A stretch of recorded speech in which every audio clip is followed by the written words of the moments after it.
See, look at this cake. Sweet green icing. See, that has to be the kind of cake that they left out in the rain.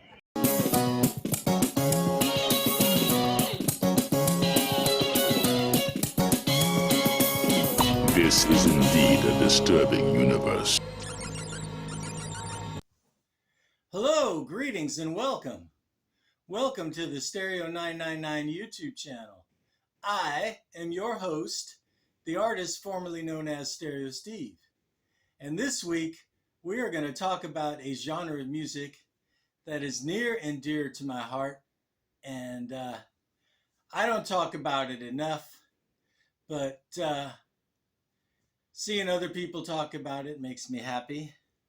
And that genre of music is post-punk / new wave. And I pulled out a stack of records that I was trying to focus on stuff I was actually into, like back in the days, back in the 80s when I was in high school. And we had to dig for this music. I don't know, there's going to be some well-known records, and there's going to be some lesser-known records, and there's going to be some stuff that's kind of in between. I'm going to start with a well-known record, just, keep it focused here. This is the Vapors and the album New Clear Days. Get it? Nuclear, New Clear. The Vapors were kind of a one-hit wonder with that song, Turning Japanese. But the rest of this album has some really good songs. Kind of like if the Jam had a little more of a new wave kind of sheen to them. But yeah, I got both of their albums, and they're both really good. Besides the hit 60-Second Interval's a great song. Somehow's a great song. And yeah, this is a good album. It's worth grabbing if you see it. Okay, next one, a little more obscure. This is a band from Philly from around 1981, around the same time. This is kind of my sweet spot for this music, is late 70s up until about 83 when MTV took over. That's when it kind of got more smoothed over. But Bunny Drums, they were from Philly. They were from Philadelphia. They were former members of some punk bands that wanted to do something a little more experimental. And there's some flanged out guitar riffs and a little bit of drum machine and just kind of hypnotic, repetitive stuff. This is a real good record. Every time I see a record by these guys, I grab it. And they've always been good. Okay, next. This is 100 Flowers is the band. They were from Los Angeles area. And they were formerly known as the Urinals. They did a few singles under the name the Urinals. And when it came time to do a full-length album, they thought they would change their name to something a little more classy. So, yeah, 100 Flowers. And most of these records that I'm showing you are my old copies, my old original copies. This one is a reissue on Superior Viaduct. And I would say don't bother with original copies of this record because they were not pressed on very good vinyl and they don't sound that good. But Superior Viaduct got it right with this reissue. There's better artwork on the back cover and the label and download ticket, and it's a better pressing. So yeah. Okay, this one is pretty obscure. In my opinion, it's obscure because I heard it on the radio once and I bought it, and nobody talks about this record. Nobody now remembers this record. but this is Bob and Bob with We Know You're Alone. It's on Polydor. If you Google Bob and Bob, they were more known for like art and performance art. I guess they just kind of dabbled in music with this record, but it's a single, and it's some really catchy kind of angular synth pop, a little bit off kilter with some very sarcastic lyrics. We know you're alone, L.A., and we've been seeing things, New York. So we know you're alone is kind of a call out to the yuppies and hipsters and posers in Southern California, you know. And we know you're alone at talking art talk. But yeah, this turns up in bargain bins, and I think this is a neat record. I don't know. But that's what we're here for, you know, when we're talking about records, you know, because everybody's in their own little world with music. All right, here's one. This is more kind of no wave. This band is called Blurt. They're from the UK, even though most no wave came out of New York. But this is Blurt live in Berlin, and they've got that angular, choppy guitar and saxophone and a singer that kind of rants, and it's really good stuff. It's really good stuff. I remember me and my friend were at a record store and we saw garbage bags on the cover. That's a novel idea. Asked the guy at the counter, what does this record sound like? And I think he just said it was a bunch of noise. And we're like, good. And then we bought it. Chrome. You might be familiar with Chrome. They were from the Bay Area, though they were more popular in Europe. The duo of Helios Creed and Damon Edge, and kind of Hawkwind meets experimentalism. And one of the first shows I ever went to was I saw these guys. But you know, their best known albums are Blood on the Moon and Half Machine Lip Moves and Alien Soundtracks. But this is an EP called Read Only Memory, and it's one of those freaky, weird, experimental Chrome records along the lines of Alien Soundtracks. And here's a little interesting thing. There is a kind of backwards bass line that kind of weaves in and out of this entire record. And when I played this record backwards, the bass line was actually the bass line from Fodder Stomp off of Public Image Limited's first album, played backwards.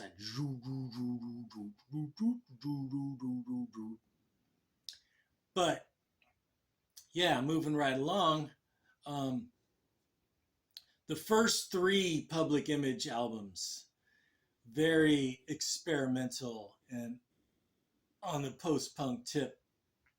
This first one, first issue, second edition, also known as Metal Box, and The Flowers of Romance.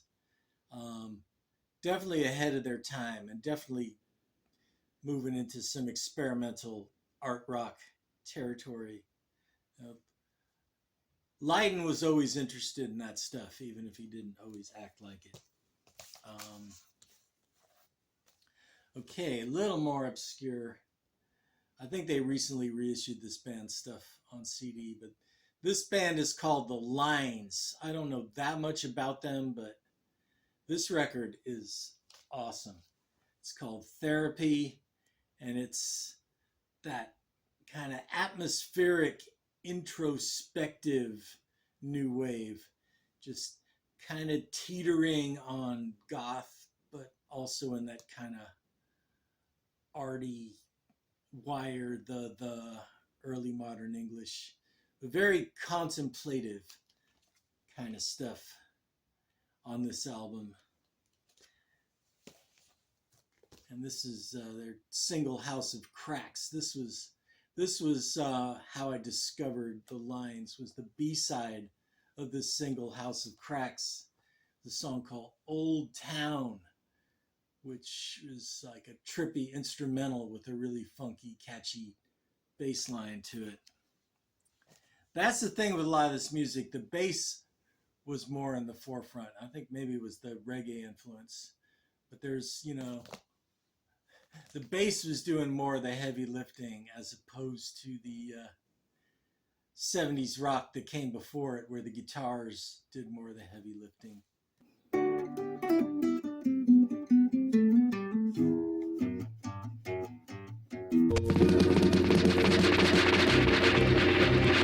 Are you fed up with constantly searching for the records you want? Are you tired and frustrated from always straightening out your LPs? Now with K-Tel Record Selector, this will never happen again. To choose your favorite music, tilt the first record forward. The others follow automatically. Pick your selection when it appears.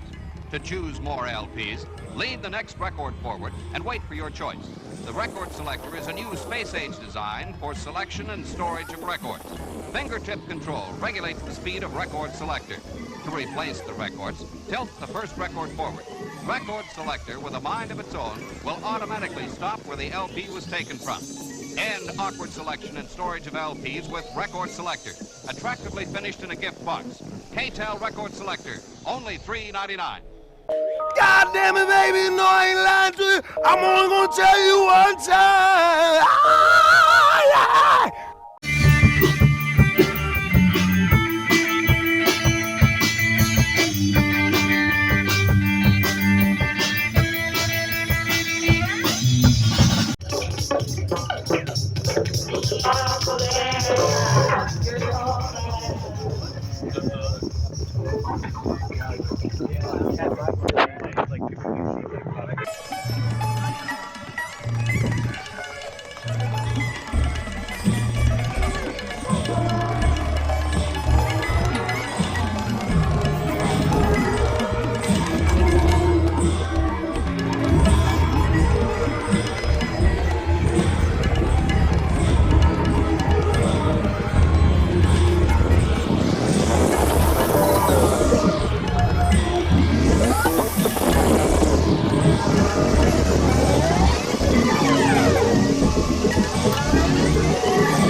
All right, we're here with Vale from Research Publications. We're at this noisy event here, and he's got his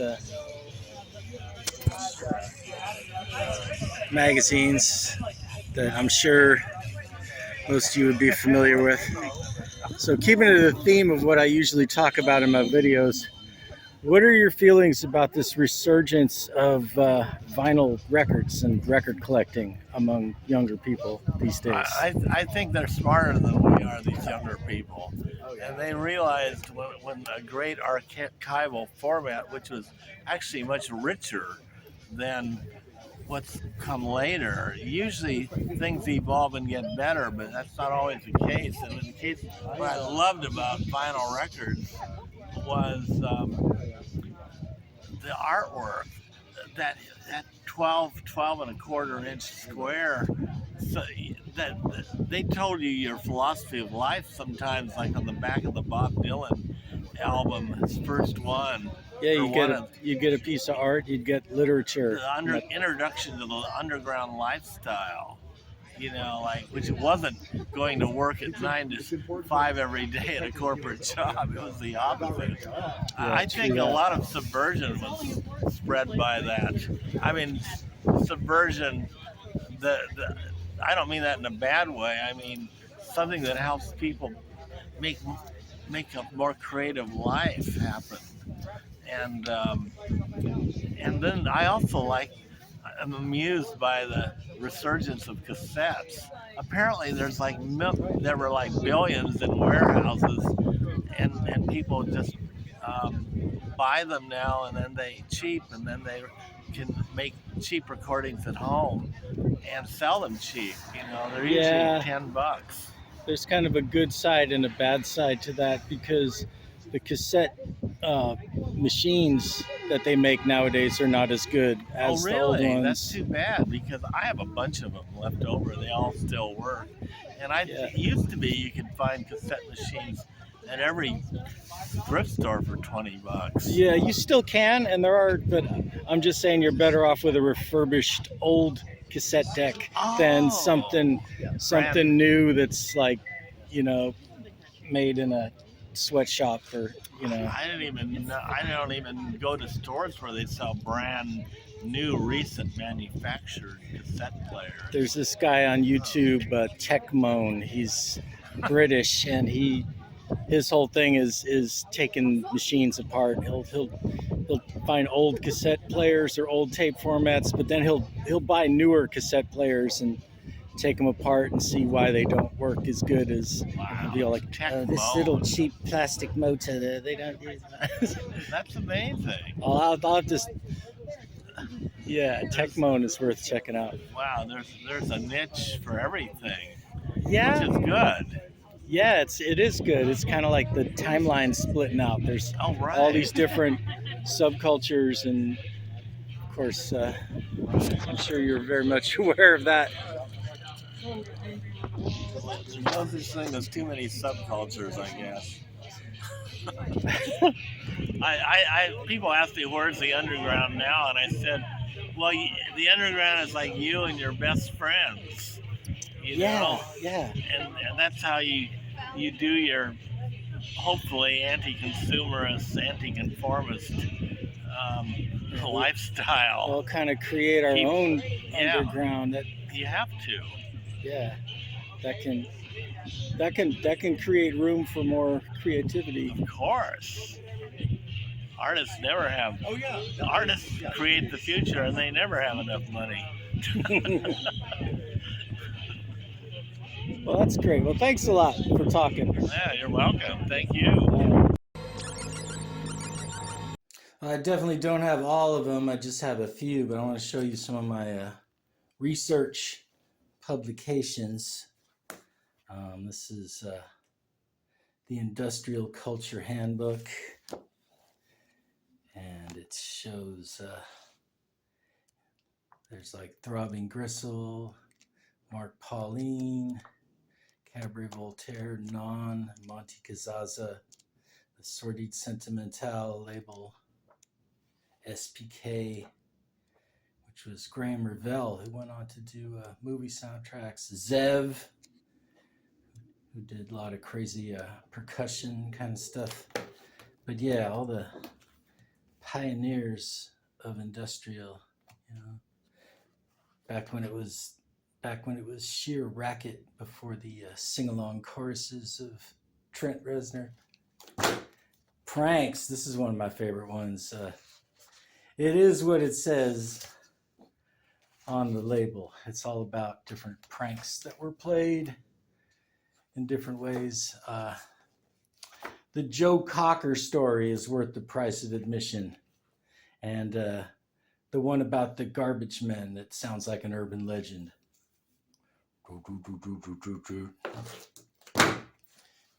J.G. Ballard. J.G. Ballard's a sci-fi writer. Wrote Empire of the Sun, a Steven Spielberg movie that kind of came and went back in the day. And Crash. Not the best picture winning Crash, but the crash from the 90s, the Cronenberg car crash thing. It's J.G. Ballard. Of course, this started one of my obsessions here. Incredibly strange films. And there's like several interviews with Herschel Gordon Lewis, who directed 2000 Maniacs, which I think is actually kind of gross. I prefer Blood Feast. It's the campiness of Blood Feast juxtaposed with the gore. Ted Michaels, I think that was who made Manos, The Hands of Fate. But yeah, one of the first catalogs of weird movies before it was really a thing like it became. Then, of course, Incredibly Strange Music, Volume 1 and Volume 2. There's great interviews with everyone from Esquivel to Jello Biafra to the Cramps. And gave me a lot of ideas for stuff to look for. Both volumes. They're companion CDs too. I thought I had both of them, but I just found this one. But yeah, if it wasn't for those Incredibly Strange music books, I wouldn't have grabbed this record every time I see it. The Songs of Couch and Consultation by Katie Lee, including Repressed Hostility Blues, which, you know, The Will to Fail, Real Sick Sounds, Schizophrenic Moon, and I Can't Get Adjusted to the You Who Got Adjusted to Me. This is just awesome. And she's kind of singing with kind of a lounge band backing her up. She's not really strumming with a guitar. But anyway, also I think those books are the reason that Colors became the most popular Ken Nordine album, where it was Word Jazz, Volume 1 before that.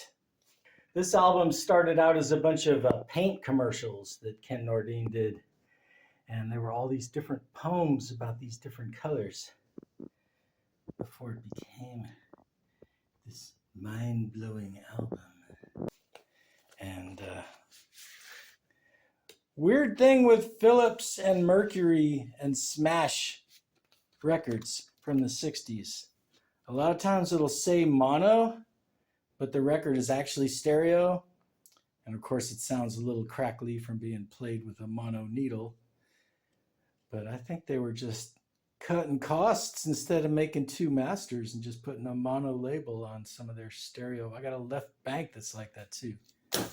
Anyway, of course the name came from this movie, The Incredibly Strange Creatures Who Stopped Living and Became Mixed Up Zombies.